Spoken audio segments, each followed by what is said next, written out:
Are you ready for our first speaker? Yes. Good, because we've got a fantastic first speaker. It's Jim Steele, and he's going to be talking about something which is about being unashamedly superhuman, which is a fantastic title for a speech. And I could tell you about Jim that he's spoken all over the world. He does this unique combination of sort of neuroscience, business modeling, learning, development. I could tell you all that, but I'm actually going to tell you something different, is that when I was just talking to him earlier, somebody came up, one of you, I don't know where you are, and said, I hope you don't mind me saying, Jim, but your book changed my life. And I don't think you can have a better introduction than that. So will you welcome, please, the Jack Reacher of personal development, Jim Steele.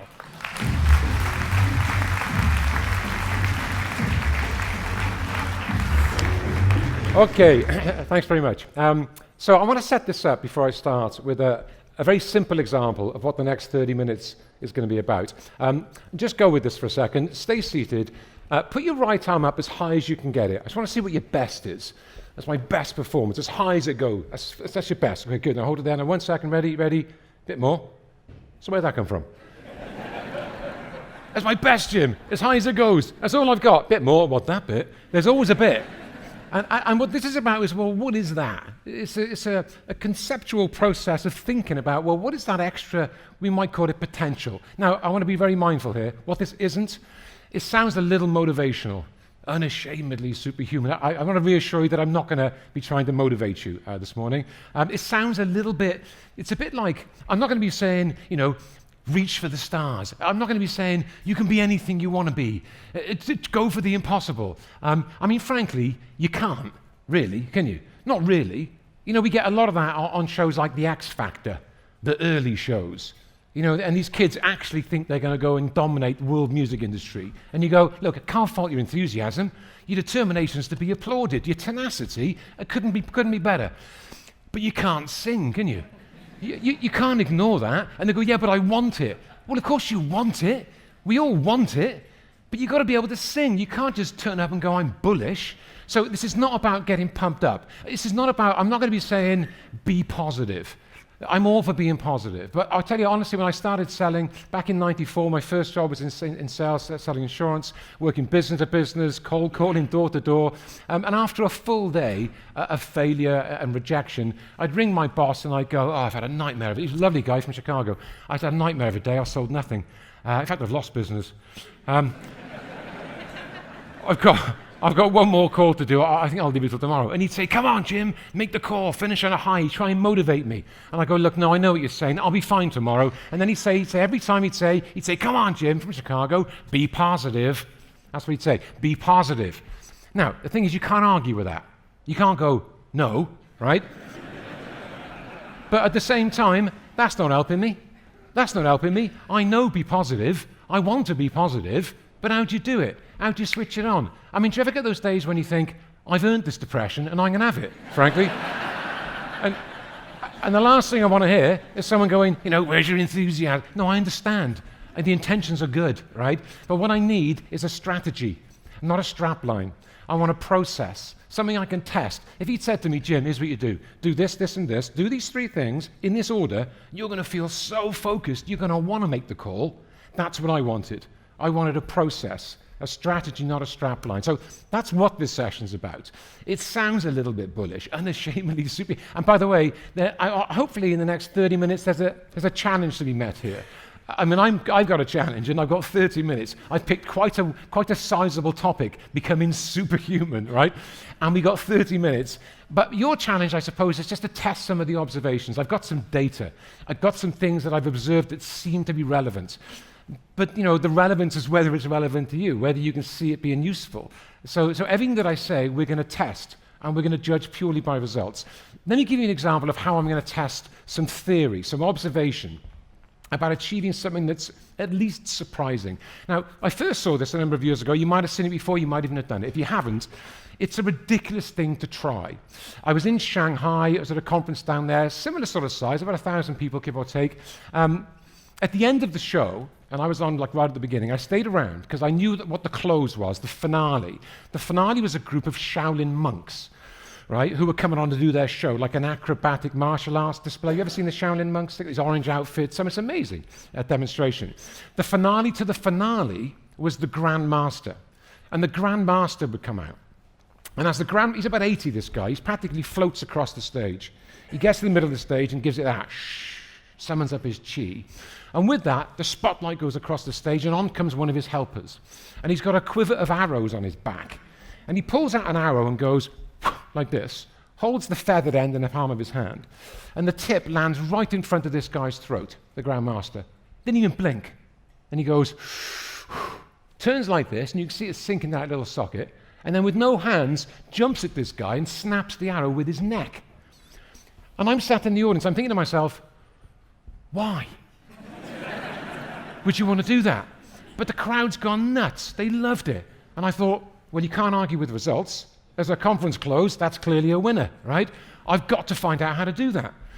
So I stayed around at the end. I met the guy that produced the show. I said, can you give me 10 minutes with the guy with the arrow? He said, what for? I said, I was thinking of giving it a go. He went, really? I said, no, honestly. He said, see what I can do. Came back about 20 minutes later with a Chinese lady. She spoke perfect English, introduced herself. She said, I run PR for the Shaolin monks. I'm head of PR. My office is in Baker Street in London. Right? Fact. It's their biggest market, Western Europe. I went, wow, it's amazing. Can you get me 10 minutes with the guy with the arrow? She said, what for? I said, I was thinking of giving it a go. She went, no, he's a Grand Master. 50 years of his life, he's been training himself for these things. I went, yeah, no, he was good. I went, no. I said, but I've got this fundamental belief that in some areas of life, given similar skills and similar resources, we can kind of get similar results to the next person. It's a bit of a generalization, but I've always thought that. And I said, look, I've got a throat. That's a resource. I can do that. That's the skill taken care of. I'm just lacking the arrow. And I want to make sure it's the right one. I said, I don't care if it's been sawn through the middle. It looked good. She said, it's not been sawn through the middle. I said, seriously? Even better, I can get someone to check it. She said, yeah. I said, that's fantastic. She said, she said, he spent 50 years. And it wasn't my intention to insult the whole Shaolin monk movement by suggesting that mere mortals could just step up and do the arrow, which is what I was saying. But she didn't take too kindly. She started to talk to me in riddles and rhymes, and it was quite disconcerting. There's one she said, you might have heard of. She's something like, what was it? If a tree was to fall in the middle of a forest, have you heard this? And there's no one there to hear it, does it make a sound? I don't know. I said, I don't know. I said, I have no idea. I said, or, I open a bit like that. If a man is stood in the middle of a forest and he speaks, and there's no woman there to hear him, is he still wrong? She didn't see the funny side of it. So I've left with no arrows. I got back to the UK, true story. I went to this sports shop in London. I told this ridiculous. I said, look, it seemed to snap quite easy. He said, well, it's probably made of wood. The practice arrows are made of wood. Your competition arrow, you wouldn't snap that. It's carbon reinforced. I said, okay, can you get me? He said, they come in boxes of 50. So look, a week later, 50 of these arrows, right, turn up at my office, right? And I said to one of my team, do me a favor, just grab hold of that. He said, what are you doing? I said, I saw this guy in Shanghai. It was amazing. He snapped it on his neck. The crowd's gone crazy. We'll use this. You can crowbar this in, handling pressure, dealing with stress, stepping into the unknown. We'll can't find some corny cliche. I said, just hold on to that and we test it. He said, I'm not doing that. I said, no, I'll do it. Just hold the end. He wouldn't even hold the end. I had to get some envelopes, like about 20 envelopes as padding. I said, let's just check the break-in strain, right? So I kind of stepped in, snapped the arrow, looked at the envelopes, didn't look too bad.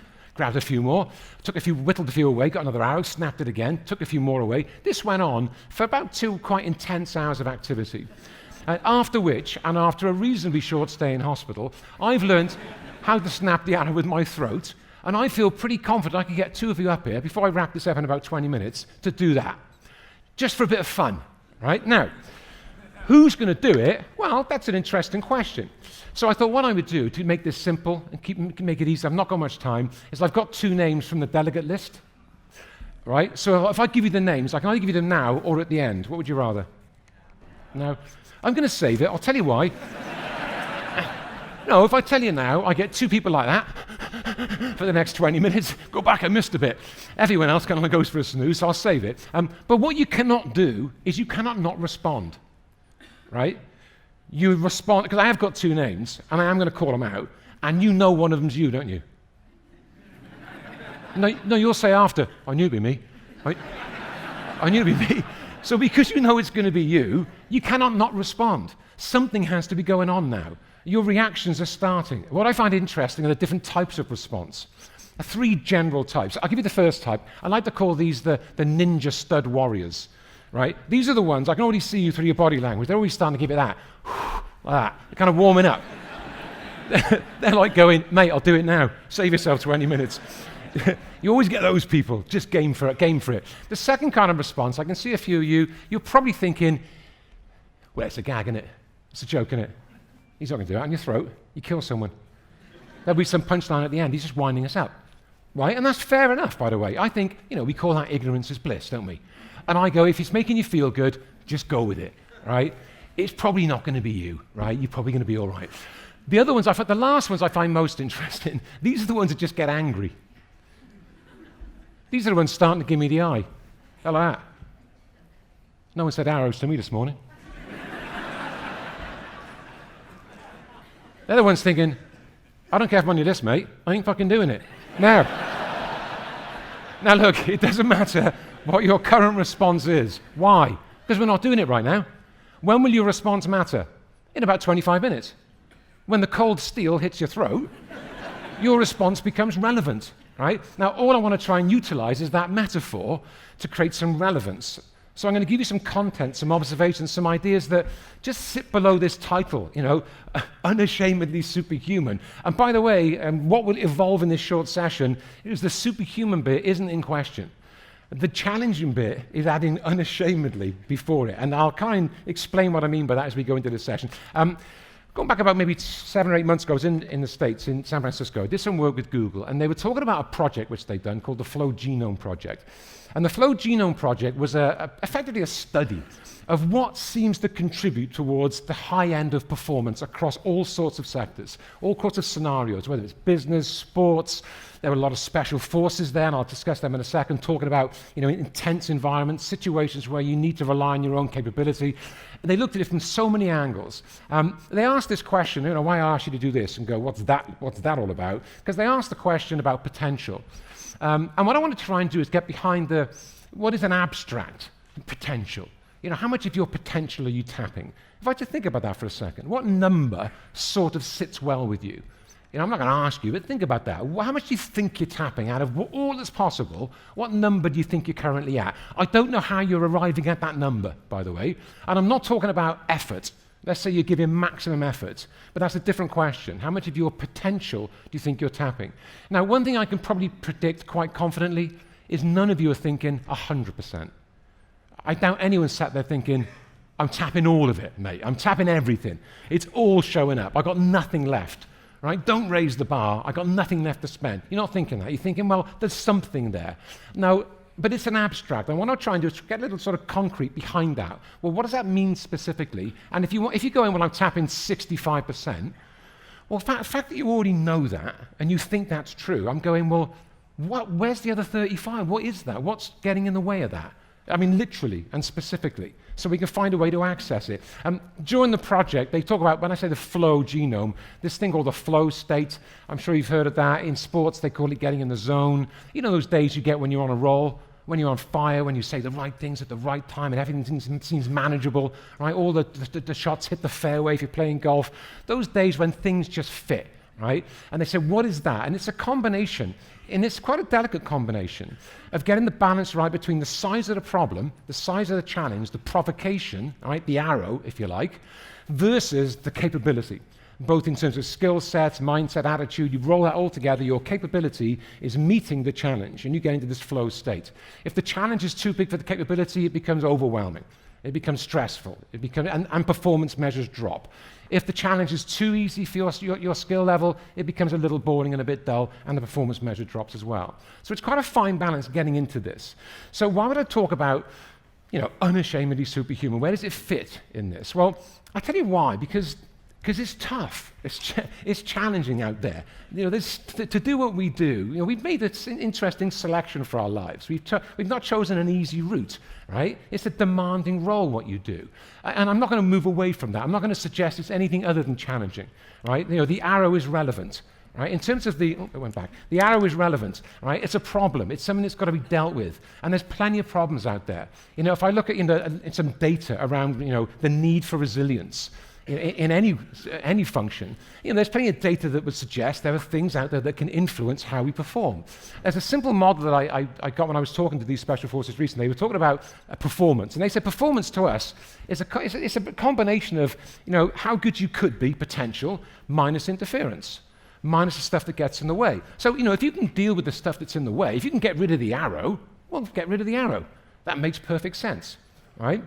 I was working with a guy recently, and he said, and just going back to November last year, actually, early December last year, since the time he hears this, he said, I'm running the London Marathon in April. It's like 5 months to train for this London Marathon. He said, I'm starting to get a bit overwhelmed by it all. I said, okay. He said, how do I stay motivated? And I'm thinking, well, I don't know. I said, well, what do you mean? He said, well, I'm starting to get really stressed by it. I'm feeling the pressure. He said, I read that someone died a couple of years ago, just dropped dead. He said, I'm no athlete, right? I said, okay. So what do you want? He said, I don't want the stress. I said, well, don't do the marathon. I mean, take it out of your schedule. It's only stressful because it's in your schedule. If you can remove the situation, then remove the situation, right? I said, if you can't remove the situation, you have to change your perspective. You've got to change your interpretation of the situation. I said, it's a bit like, I said, try this. I said, and next time you're out networking or engaging, I'm going to chat out here, and you meet someone, and they guide what you're into, and you go, I play a bit of golf, I've got the family. And they go, I want you to add in, and by the way, I'm a marathon runner. I'm a marathon runner. He said, I haven't done it yet. I said, I understand that. I said, you need to start telling the truth in advance. Telling the truth early. I'm a marathon runner. I said, what do marathon runners do? What do they do day to day, marathon runners? He said, well, they train. I said, how often do they train? 5, 6 times a week? I said, are you doing that? He said, I am. I said, tell you why. You're a marathon runner. I said, marathon runners do that. What else do they do? You buy all the kit. You got the kit, the lightweight stuff, the shoes, 200 quid? He went, yeah. I said, who does that? I'll tell you who. Marathon runner. You're a marathon runner, mate. I said, well, I said, are you reading about it yet? He said, what? Running. He went, I do occasionally. Runner's World, 220 trial. I said, who reads about running? He went, marathon runner, correct. I said, you're a marathon runner. You're doing marathon runner things. You've got every right to call yourself a marathon runner. I said, ultimately, though, what do marathon runners do? They run marathons. You'd expect it to be in their schedule. That paradigm, that viewpoint, fits with the objective, with the vision. If you align those two things, it all starts to seem more manageable. Look, it doesn't get the marathon run, right? I said, but it gets you in the right place, the right mindset. You start to generate a sense of, this image of resilience, I have an issue with. I said, it's not about grit. It's not about trying to get hard to the challenge. I said, you've got to reframe it so it feels good, so it elevates you. I'm a marathon runner, feels good, and it'll get you to run the marathon. At least it'll kind of keep you in the process, right? I see this image often if you Google resilience, this is one of the first images I saw, right? And then another one I saw, that one there. It almost is assuming you've got to kind of bend and break and put up with stuff.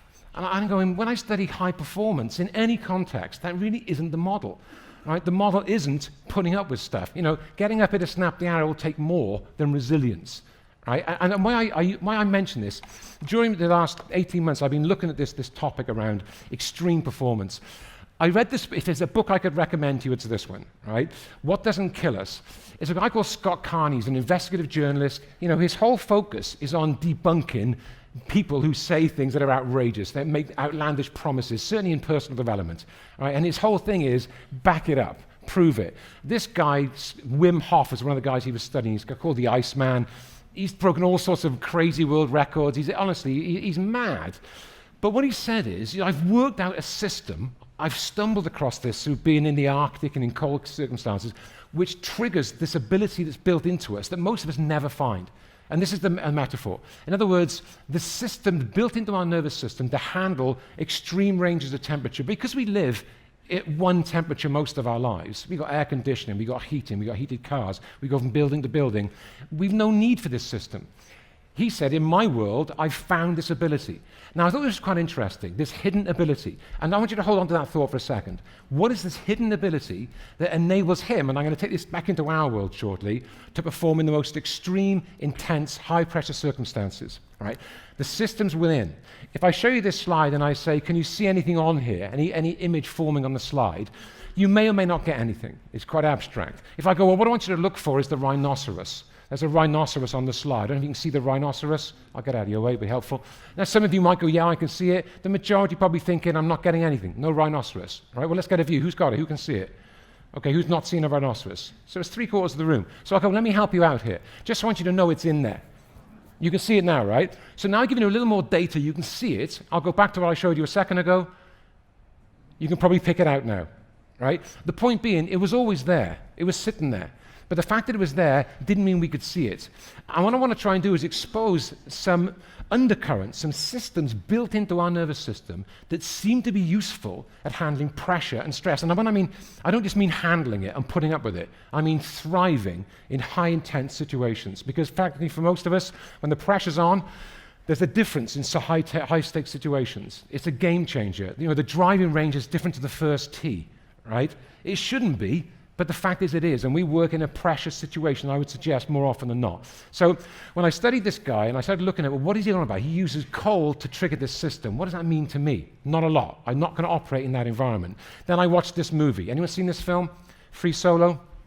If you get a chance, it's an intense piece of work. It came out last year about a guy called Alex Honnold. He's a climber. He's a free climber, and his whole thing, it took him 6 years to prepare, was to climb El Capitan, a 3,000 feet wall, basically, right, in the States. And he climbs it with no ropes. At any moment, it's over. It's the most intense thing I've seen in a film. And I got into studying some of his processes and strategies. How is he able to do that? We use the label superhuman for these rare few. The rare few who do something remarkable. They got super strength, super powers, super capabilities. The more I studied some of these people, the more I started to observe, they really don't. They have skill in their field. You and I ain't climbing El Capitan. We got things to do in our world, right? We're not going to go out and sit in the Arctic like Wim Hof. We got things to do in our world, right? However, what enables them to do these things, other than skill, other than capability, is this ability to access this resourcefulness in the most intense circumstances. And I wanted to know what that was. What were those things? I also got involved with looking at some boxers. I got a friend of mine who's a fitness trainer who works with a few world champions. One of them is a guy called Vasily Lomachenko. Lomachenko, if you're into boxing, is the best in his field, in his weight division. He's probably and arguably what they call a pound for pound the best on the planet. One of his specific training strategies is used by Alex Honnold to climb mountains and Wim Hof to sit in the Arctic. They have exactly the same technique, and it's not a skill technique. It's a technique for being able to handle pressure. And I'll tell you what they do. It's very simple, doesn't take too long. I'll tell you 3 things, and we're going to test it. We'll see if it works. I'll add some pressure. I got the pressure here.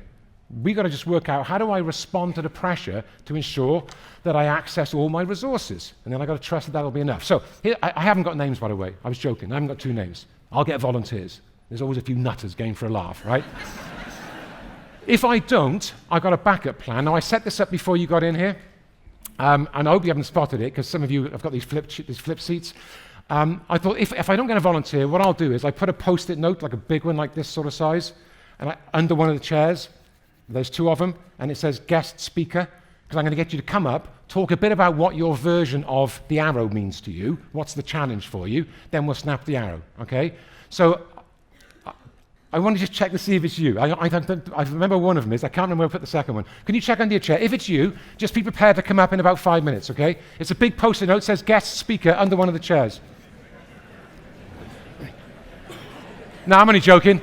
No, I'm kidding. I'm joking. There's no, but no, it's not there. It's not there.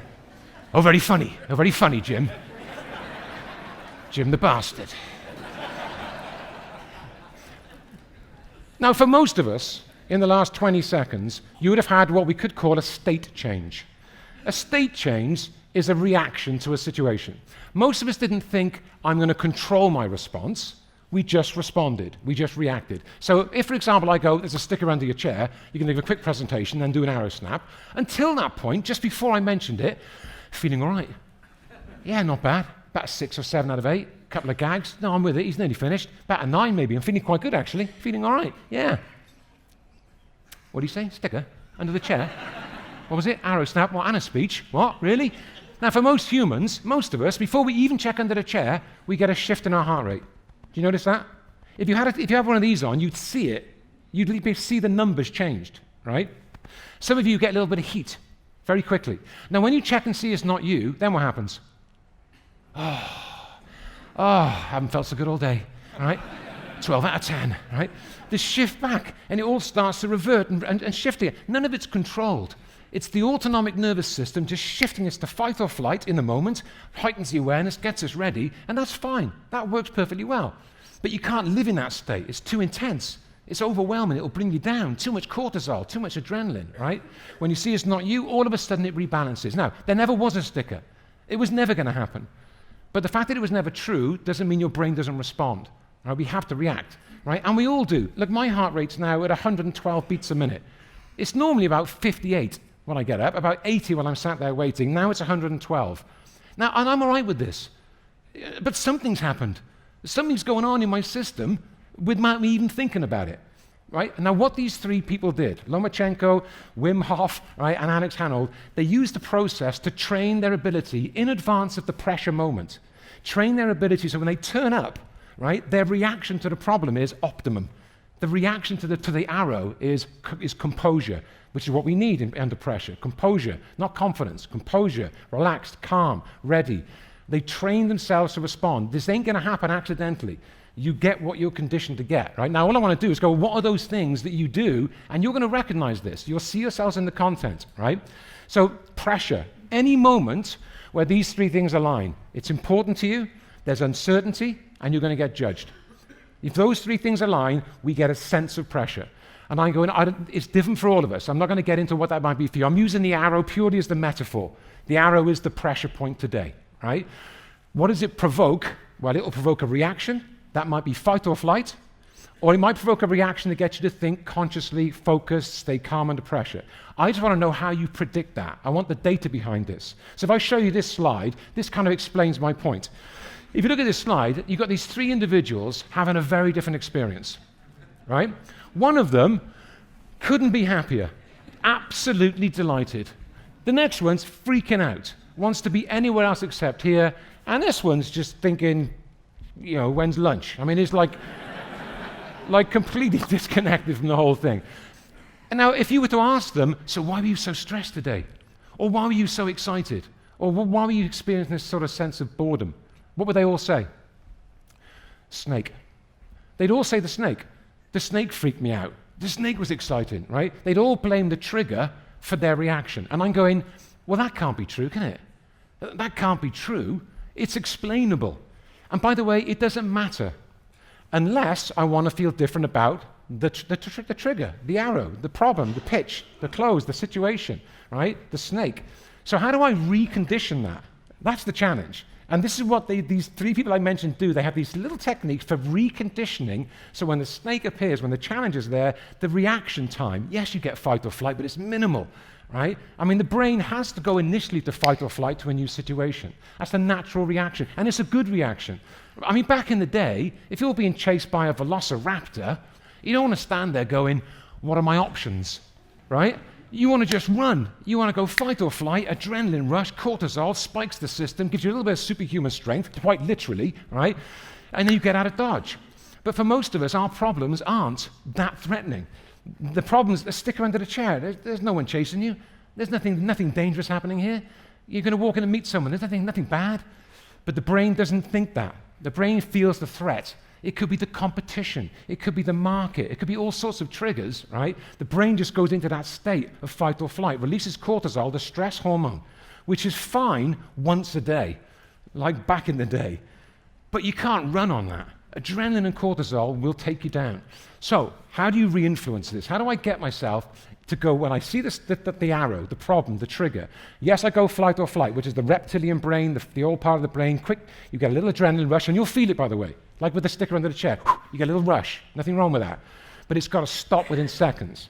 We've got to shift from that state through the emotional brain into the frontal cortex very quickly. Then you're in the situation, you're on top of it, you're mindful, you're aware, you can make choices, decisions. You're no longer in fight or flight mode. That's the challenge. This is the only difference I've seen at the high end of anything You seem to have the ability to manage this model. We've all got skills, and you'll keep working on those, and there's always a skills gap, I get that, around performance. But you seem to have found a way, whether by design or you're just born with it, that when the pressure's on, you hit fight or flight for a short period of time, you get adrenaline rush, and you dip out of that, go straight to the frontal cortex, and all of a sudden you're in control of the situation. And that may not be enough, but that's as good as you got, right? So the question is, how do you do that? Well, essentially, and I'll mention this just very briefly. We want to get some serotonin, some endorphins, rather than cortisol. Stress hormone cortisol, serotonin, endomorphine, just makes you feel like you're in control. Oxytocin feels good too. And we can trigger these things, right? Very predictably, if we know what the process is. I love this phrase. When I was working with these special forces recently, and the guy he said, look, under pressure, when you're faced with a challenge, you don't rise to the occasion. You fall to the level of your training. I'd never heard this phrase before. I'd always gone, what do you mean? No, surely you kind of like, you gear up, you step into it, you kind of get yourself psyched. And that's just energy. In terms of your performance, you don't rise to the occasion. You fall to the level of your training. What are you training before you get to that situation? This is what the boxers, this is what these people I talked about earlier, what they do. They have a process of training themselves way in advance. So when they get there in the big moments, their reactions are different. Does that make sense? Right? And logically, you kind of get that. But it's a bit of an abstract again. How do you do that? So I'm going to get somebody up here in a second to snap the arrow. And these are the three things. When I ask them, well, how do you train special forces with this stuff? What's your process? I like what you're saying anecdotally, staying calm under pressure, handling intense situations. But what's your process? So I said, how do you train them? He said, we've got it down to a science. Right? They have something called Hell Week at the end of the training period when they go for special forces. Hell Week is they test them rigorously. One fail and you're out. And it costs a serious amount of money, right, to train special forces. So they said what we do is at the end of Hell Week, the one thing that we kind of lose most recruits on this one test, they call the sink tank. They put them into a tank 20 feet down in water. They sit on the bottom and they've got to sit there for 20 minutes. That's it. If they come off the bottom, they fail the test. Now, while they're sat there with a respirator in, one of the instructors dives down with a snorkel and sabotages them. They might rank out the respirator, twist their pipes up, disconnect their air tank, right? They try and disturb them. Only for as long as they can hold their breath, because they've got snorkels. So they've got to go back and get their air again. While they're doing that, they have to regroup, reorganize themselves, get back into composed state. Nothing, 30 seconds or more is all they're going to have to hold their breath for, maximum. And this goes on for 20 minutes. If at any point they come off the bottom, they fail the test. They said we were losing people during this one test. So we decided to train them on what they call mental toughness. Right? That's the phrase they used. For me, it's just about feeling certain. 3 things you have to get clear on, and they called them the big 3: visualization or mental rehearsal, self-talk, so whatever you say to yourself seems to be relevant, and also physiology, the way you breathe, the way you sit, the way you move. And I'm going to take 30 seconds on each of these, get someone up, snap the arrow, and we're done. This is my birthday card in August. In August, I got this birthday card. It says, it's off my girlfriend, by the way. It's no good. I can't see the jam anywhere. Jam? I'm assuming that's me. That's my girlfriend. Right? When I saw this card, initially I thought, yeah, I'm a bit like that. I'm a bit like that. But I was delighted when I saw the back of the card, because the back of the card just tells you she didn't draw that. She bought it. She bought it. Think about that. She's given me this card going, this is you, this is. Oh, there's no jam anywhere. There's no jam, and the jam's there. You're always doing that. Oh, I've lost my car keys. Well, what are they then? I'm always doing that. She bought it. What does that mean to me? Why was I delighted? It's not a me thing. It's a thing. It's not a me thing. This is the thing. People are like this. It's not just me. Right, this is what self-talk does. Internal dialogue. What you say to yourself, your brain has to try and prove you right. That's its job. When you go, I've lost the keys, its job's to go, fair enough, see what I can do, right? To prove you right. You do talk to yourself, right? Not out loud, but inside your head. There's one or two, bit of both. What are you sitting there going, I don't know, talk to myself? I think I do. We all talk to ourselves. But the question is, so what? What does it do when you talk to yourself? Well, when you talk to yourself, this internal dialogue starts to affect the thought process. When you think about snapping the arrow, what are you saying about it? What are you saying is about to happen? Right? If you're thinking to yourself, well, he's probably not going to kid us, is he? He's probably not going to kid us. That's bound to affect the repeat business, right? It's probably going to go okay. That's not a bad thing to say at this point in time. You don't want to be saying, yeah, but what if I got extra thin skin? And I never knew. It's not a good thing to be saying. It's not wrong. but it's going to shift, the fight or flight kicks in, right? You've got to control the internal dialogue, right? The brain doesn't recognize, an imagined or real event. It doesn't care. If you visualize this happening, it has to create some endorphins. You see it snap, the crowd cheers. You see it snap, the crowd cheers. It creates some endorphin. A little serotonin feels quite good. If you imagine this, nothing wrong, human kebab, nothing wrong with that. But it releases adrenaline, a bit of cortisol, the stress hormone. Do you see the difference? All we're doing is managing the things we can manage, right? One last thing on this around physiology, just very briefly. If there's a TED Talks, I suggest if you haven't seen it yet, it's by Amy Cuddy. Amy Cuddy talks about physiology. This is insane, right? The data she's got through Harvard University studying you and I in terms of how we move, affecting the mood, the emotional state. Not just the mood, the chemicals in our system. Right? For 2 minutes, she said, what would 2 minutes make a difference? She called it power posing, a bit American, but you get the gist of this.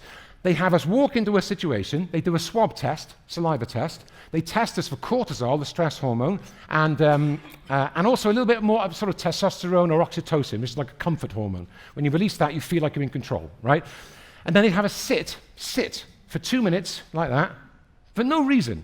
We're not feeling down, just physically assume the posture, and then sit for 2 minutes like this. And after each one of those, you do a swab test again. This is the data, just like in 30 seconds, right? Oxytocin, high power pose, within 2 minutes, the oxytocin level increases 20%, right? Low power pose, you get a 30% swing in oxytocin, this feel-good drug, just by the one before you were sat for 2 minutes. That's ridiculous, right? More interesting, the stress hormone, cortisol, 25% decrease when they sit up a little bit. 25% decrease in cortisol, right? If you shift your posture down, 15% increase in cortisol. Nothing's happened yet. I mean, think about this. If this is true, right, why is this good news? It's totally in control. It takes some thinking about, but just sit the way you'd be sitting now if you felt really bored and tired. Just show me really bored and tired. Just so I'll move a little bit, please. All right, show me energized. What does energized look like? Like really kind of cranked up, ready for the arrow. Just what does it look like so I can see? There's one or two just gone from there to there, right? But you knew you had to move, right? I didn't say sit down and sit up, but you knew you had to adjust, even to pretend to yourself. This is what the brain does. It's influenced purely by the way you move. It's like, is it possible to go to the gym after a long day and walk in tired and walk out an hour later energized? Is that possible? There's one or two thinking, I have no idea. But you know what I mean? You go in tired, spend energy you don't have, and walk out with more than when you went in. Doesn't even make sense. But it's how the system's built. The motion shifts the emotion. These are three things: internal dialogue, visualization, and physiology, totally in our control. So to wrap this up, give me a show of hands. If I was to ask for a volunteer, right, who'd be up for this arrow snap? Whoa, I've got to say, and I appreciate there's more than I'm going to ask, but the first hand that moved was your hand, right? Give it a round of applause. Here we go. Let's get this done.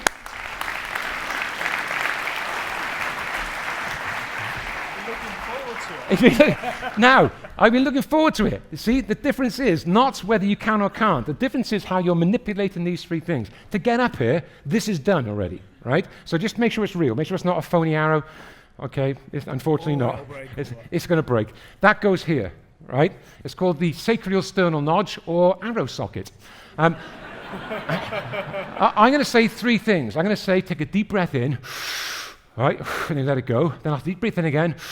Then I'll go hold your breath, and I'll do a lock out, okay? It's a practice go first. And then I'll go take a deep breath in, lock out, and I'll say go, right? All you're going to do, you're going to go lock out, and then you're going to step in with some pace.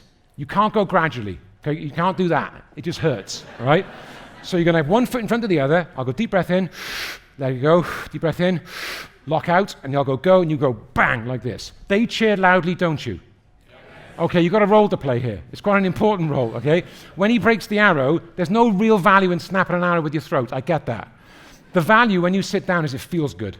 You're going to get a rush. Thank you. Right, and they're going to be cheering, and it's going to amplify it even more for about 10 seconds while you sit down, aren't you? Right? While that's happening, think of something more important than this. In your mind's eye, think of something more important. It could be a pitch, a customer, a challenge, something that, as you think about it normally, you kind of go, right? I haven't got time to get into the data on why this works, but it's called a sacral shift. And what happens is you'll sit there for 30 seconds thinking of this more important thing while this emotional shift's happened. And it just ties them together. When you think about it tomorrow, you're going to feel very different about this, right? That's the payoff. Okay, so you ready? Yeah. You ready? Okay, so it'll be deep breath in, out, deep breath in, hold your breath, and I'll say lock it in and then go, right? Deep breath in, let it go. Deep breath in, hold your breath. Give him a round of applause. Thank you. Thank you. Cheers, thank you. Now, question. Question, was it easy to snap the arrow? Was it easy? Did it look easy? It looked ridiculously easy. Why did it look easy? Because it was easy. Snapping the arrow is easy. That takes nothing away from your achievement, by the way. I get kids in school doing this. That takes nothing away from your achievement. Snapping the arrow was easy. What was difficult? Getting up here to find out. What's difficult was getting up here to find out, right? Aligning these three things in business. Come back to the business world, right? These three things are very much about our own performance, but how do you influence what you think about? You have a clear vision, right?